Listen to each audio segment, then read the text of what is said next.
Ceci est une carte des taux de pauvreté aux États-Unis.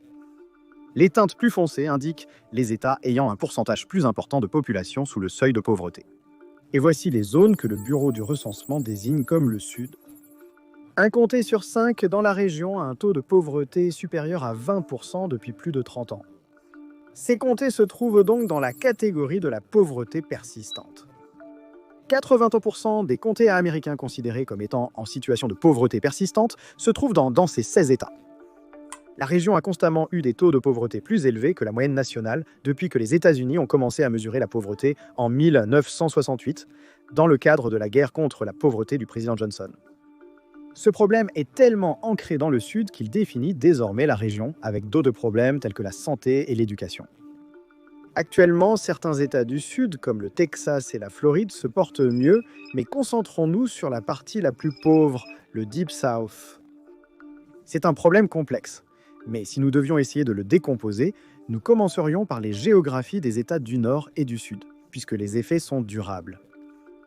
Dans le Nord et ses terrains montagneux, les températures froides et les périodes de pousse raccourcies empêchèrent l'agriculture à grande échelle, contrairement au Sud. Ils se sont donc tournés vers l'industrialisation. Les États du Nord étaient riches en rivières à fort débit, en particulier en Nouvelle-Angleterre et dans la région du Mid-Atlantique, ce qui constituait un point fort. Ces rivières salées représentaient une source d'énergie vitale pour les premières usines, notamment dans le textile, le papier et la mouture des céréales. L'énergie hydraulique, essentielle avant l'arrivée des machines à vapeur, était bien adaptée à la géographie du Nord. Le Nord avait également accès à diverses matières premières essentielles à la croissance industrielle, telles que le charbon et le minerai de fer. Pendant ce temps, le Sud, avec son sol fertile et ses saisons de pousse plus longues, a pleinement profité de ses avantages agricoles et a développé une économie de plantation. Ils se sont fortement concentrés sur la culture de rente, comme le coton, qui était très rentable en raison de la demande mondiale, en particulier en Europe. Mais le problème est qu'ils ne se sont pas diversifiés pour cette raison. Le Sud était aussi plus éloigné de l'Europe, rendant le commerce de détail et industriel avec elle plus coûteux. Cela a conduit à l'implantation de plus d'industries dans le Nord en raison de la proximité des ports de New York, Boston et Philadelphie. En considérant le rôle de l'esclavage dans ces deux régions, la situation devient encore plus claire. Bien que le Nord ait aussi connu l'esclavage à un certain degré, la région était plus urbanisée avec une plus grande demande de travailleurs qualifiés, souvent des serviteurs sous contrat ou des travailleurs rémunérés. Ainsi, malgré tout, ils ont aboli l'esclavage en 1804. Pendant ce temps, toute l'économie du Sud reposait sur l'esclavage. Les plantations dépendaient des esclaves, car les cultures demandaient un intense labeur. L'invention de l'égreneuse à coton en 1793 a encore enraciné le Sud, augmentant la demande de main-d'œuvre esclave et approfondissant sa dépendance à l'esclavagisme. Au milieu des années 1800, le Sud était tellement dépendant de la main-d'œuvre esclave que l'économie allait s'effondrer sans solution alternative, ce qui n'a pas été trouvé. Et bien sûr, cela nous mène à la guerre civile, où le Nord voulait abolir l'esclavage, tandis que le Sud voulait évidemment le conserver. Nous savons comment l'histoire s'est déroulée, mais ce qui a été passé sous silence, c'est à quel point la guerre a dévasté le Sud. La majorité des infrastructures ont été anéanties, des villes entières réduites en cendres. Et beaucoup de biens civils ont également été volés.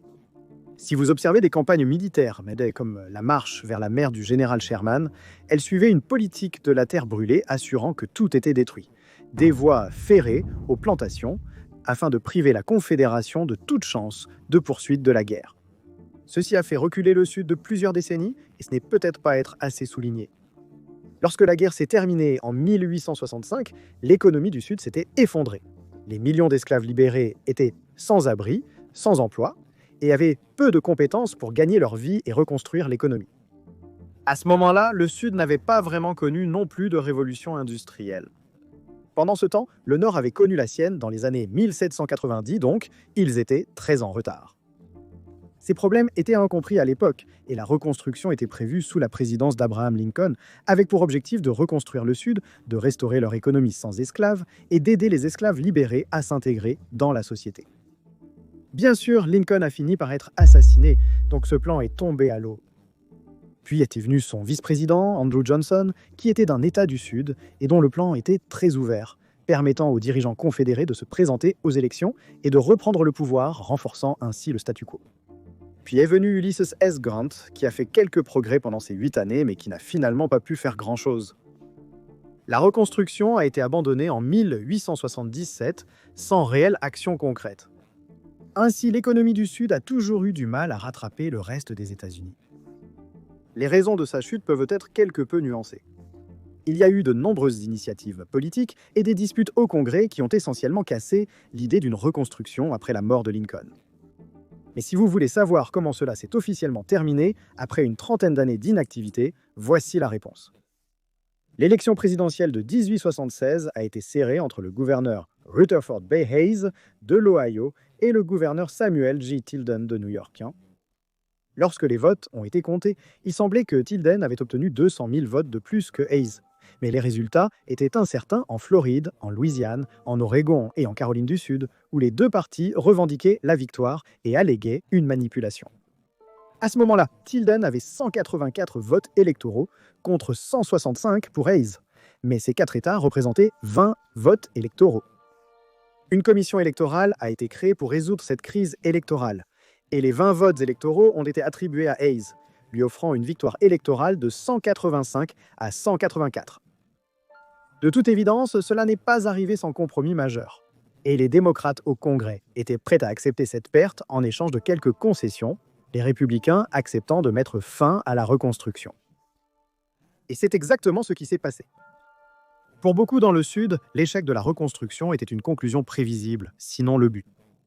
Il y a plein d'exemples de pays qui se sont remis de la défaite de cette guerre dévastatrice en très peu de temps, comme l'Allemagne ou le Japon.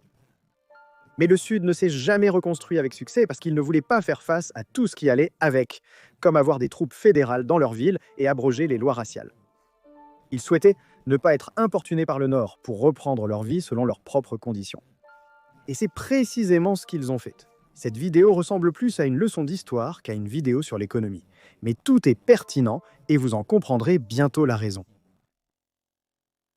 Donc, après cela et pendant la première moitié du XXe siècle, les lois Jim Crow étaient en vigueur. La population noire du Sud se trouvait en grande partie dans la pauvreté et en ségrégation.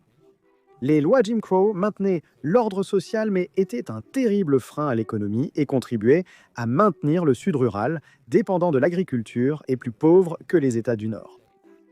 Le Sud a encore aujourd'hui le pourcentage le plus élevé d'Afro-Américains aux États-Unis, le Mississippi, la Louisiane, la Géorgie et l'Alabama en ayant le plus. Donc lorsque leur éducation a été sous-financée, en particulier pendant l'ère Jim Crow, de nombreux citoyens ont produit des résultats bien inférieurs à ceux du Nord.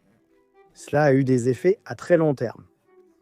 La raison était que l'élite du Sud, composée en grande partie d'anciens propriétaires de plantations, avait un intérêt direct à préserver le statu quo, résistant à l'industrialisation et à la modernisation, parce que leur richesse et leur pouvoir étaient liés au système agricole. Donc, plutôt que d'investir dans l'infrastructure, l'éducation ou les industries qui pourraient propulser toute la région vers l'avant et diversifier davantage l'économie, l'accent est resté sur le maintien du contrôle social, en particulier par la ségrégation et la privation des droits de vote. L'élite du Sud ne se souciait guère de fournir une éducation de qualité, même aux Blancs défavorisés. Éduquer les pauvres, qu'ils soient noirs ou blancs, était considéré comme potentiellement perturbateur, car cela pourrait donner aux gens le pouvoir de remettre en question la structure de pouvoir existante ou de chercher de meilleures opportunités économiques en dehors de l'agriculture, ce qui réduirait le contrôle de l'élite sur la main-d'œuvre. En sous-investissant dans l'éducation, l'élite pouvait s'assurer que les classes inférieures restaient dépendantes du système agricole, limitant leur mobilité et garantissant le contrôle économique et politique de l'élite. Il y avait aussi une résistance culturelle au changement dans le Sud, cependant. Le Sud d'avant-guerre avait développé une culture conservatrice et traditionnaliste qui était réticente à la nouveauté. Cette résistance au changement s'est aussi exprimée par le rejet des modèles industriels du Nord, qui valorisaient davantage l'éducation et la main-d'œuvre qualifiée. Les dirigeants du Sud étaient sceptiques face à la modernisation du Nord, la voyant comme une atteinte à leur mode de vie. Donc, naturellement, lorsque les États soumettent une grande partie de leur population à l'ignorance et à la pauvreté, il est très difficile de devenir plus riche et tellement plus facile de devenir plus pauvre. Sans parler du fait qu'après la Première Guerre mondiale et surtout après la Seconde Guerre mondiale, la demande pour la culture de rente a commencé à diminuer considérablement, ce qui était précisément le succès relatif du Sud au départ. Cela signifiait que tout le monde devenait globalement plus pauvre. Les zones rurales, souvent isolées et sous-développées, disposaient également de réseaux de transport et d'infrastructures limités, ce qui décourageait aussi tout autre type d'investissement commercial. La pauvreté est souvent cyclique, surtout quand elle est aussi générale. Avec une économie fragile, les salaires sont plus bas, donc moins de revenus fiscaux et moins d'argent pour financer les écoles et infrastructures. Finalement, les Afro-Américains en ont eu assez de tout cela, et entre 1910 et 1970, plus de 6 millions d'Afro-Américains ont quitté le sud rural pour les villes du nord et de l'ouest à la recherche de meilleures opportunités économiques, de sécurité et pour échapper aux lois Jim Crow. Cet exode massif a privé le sud d'une part significative de main-d'œuvre. En même temps, cela a stimulé les villes du Nord en fournissant une main-d'œuvre pour leurs industries croissantes. De nombreuses villes du Nord ont connu une augmentation de la fabrication, du transport et de la construction, en partie grâce à l'afflux de travailleurs, tout en privant le Sud de main-d'œuvre. Si nous revenons à l'époque actuelle, et plus spécifiquement aux États du Deep South, la question de la résistance au changement demeure encore aujourd'hui. Elle se manifeste de différentes manières. Il existe des exceptions comme Huntsville en Alabama avec son industrie aérospatiale, ou Charleston en Caroline du Sud avec son secteur technologique Silicon Harbor en plein essor, mais elles restent minoritaires. Les problèmes persistent aujourd'hui parce que la culture demeure, celle de résister au progrès sur beaucoup de sujets, en particulier en termes de progrès social ou technologique. Je ne cherche pas à critiquer leur conservatisme ou à dire qu'ils ont besoin d'une nouvelle identité. Ce n'est pas le propos que je veux transmettre. C'est plutôt, si vous ne suivez pas l'évolution des temps, alors vous êtes destiné à rester derrière tous ceux qui le font, ce qui est le cas depuis longtemps maintenant. C'est pourquoi, si nous devions examiner davantage les statistiques, telles que l'indice de développement humain, qui est un indice composite statistique de l'espérance de vie, des niveaux d'éducation et des indicateurs de revenus par habitant, il se classe en bas selon les normes américaines. L'hostilité face au progrès pousse les personnes talentueuses à fuir ailleurs et détruit l'investissement externe, ce qui conduit à un cercle vicieux. Moins il y a de personnes éduquées et d'opportunités dans une région, moins elle est attrayante pour les prochaines générations. C'est la fuite des talents. De nombreux diplômés universitaires ne considèrent pas les États du Deep South comme des options intéressantes après leurs études. Certaines villes du Texas, de Caroline du Nord, du Tennessee et de Floride n'ont pas ce problème, c'est vrai. Mais encore une fois, je parle du Deep South. Peu de gens choisissent de déménager au Mississippi après leurs études et y trouvent des opportunités, par exemple. Les lieux qui attirent en sont souvent des lieux dénués de cette mentalité. Le revenu est corrélé à la fois avec le niveau d'éducation et le chômage. La sous-évaluation de l'éducation dans le Sud est un problème majeur qui explique la pauvreté et les disparités de santé dans cette région. Ce problème s'inscrit dans un contexte plus large de politiques économiques régressives dans le Deep South, notamment des impôts réduits, une protection sociale et des droits des travailleurs limités, qui nuisent à la région. Cependant, ce sont les politiques étatiques et locales qui sous-financent et restreignent l'éducation, et les attitudes étatiques et locales qui la sous-évaluent, ce n'est pas le résultat d'une politique à l'échelle nationale. Mais ce genre d'étroitesse, d'esprit anti-progrès n'est pas uniquement présente dans le Deep South américain. Il y a des bribes de cette mentalité dans chaque État et dans chaque pays. En Europe, le sud de l'Italie est plus pauvre que le nord du pays.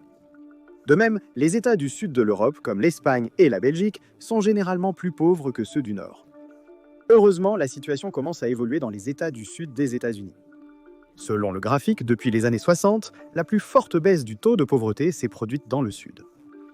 Au moins jusqu'en 2010, date des dernières données disponibles à ce sujet. Mais je dirais que 50 ans après, une baisse de presque 21% des taux de pauvreté est objectivement correcte, même si elle date de plus de 10 ans. Qu'en pensez-vous? Ai-je oublié quelque chose? Ou suis-je trop focalisé sur un seul aspect? Dites-le moi en commentaire et merci d'avoir regardé.